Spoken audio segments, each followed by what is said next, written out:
ஒரே இடத்தில் துவக்கி ஒரே திசையில் ஏபிசி என்பவர்கள் செவ்வக பூங்காவை சுற்றி ஓடுகின்றனர். ஒரு முறை சுற்றி வர ஏ 252 வினாடிகளும், பி 308 வினாடிகளும், சி 198 வினாடிகளும் எடுத்துக்கொள்கின்றனர். ஓடத் தொடங்கிய பிறகு அதே துவக்க புள்ளியில் இருந்து இந்த மூவரும் எத்தனை வினாடிகளுக்கு பிறகு சந்திப்பார்கள்னு கேட்குறாங்க. இப்போ ஃபஸ்ட்டு ஏங்கிறது 252, பி 308, சி 198. இதுக்கு எல்சிஎம் கண்டுபிடிக்கணும்.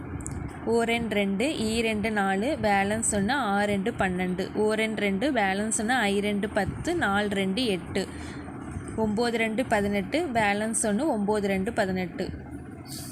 மறுபடியும் 2 டேபிளில் போட்டோன்னா 6 2 12, 3 2 6, 7 2 14, பேலன்ஸ் 1, 7 2 14, 99 அப்படியே தான் வரும்.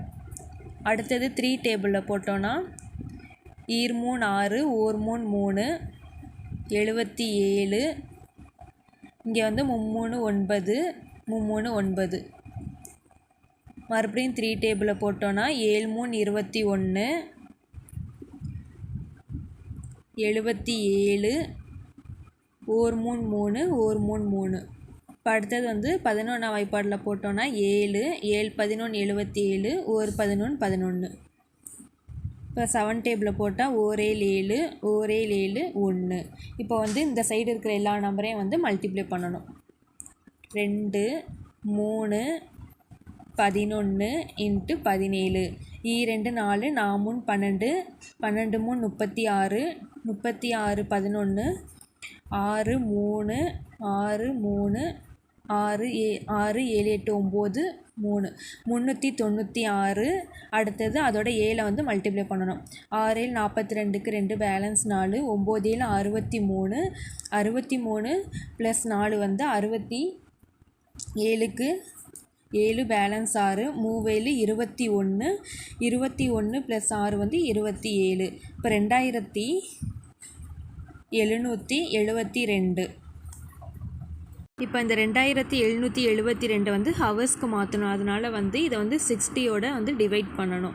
இப்போ 272ல் எத்தனை 60 இருக்குது? 6 24 0. இப்போ 277ல் 240 போயிடுச்சுன்னா பேலன்ஸ் 37, இங்கே இருக்கிற இந்த 2. அதுக்கப்புறம் 372ல் எத்தனை 6 இருக்குதுன்னு பார்க்கணும். 6 6 36 0, பேலன்ஸ் 12. இப்போ என்ன ஆன்சர் வந்திருக்குன்னா இதை மிக்ஸ்டு ஃப்ராக்ஷனாக எழுதிக்கணும். 46 60 12 மேலே போயிடும். இப்போ இதுக்கான ஆன்சர் என்னன்னா 46 minutes 12 seconds.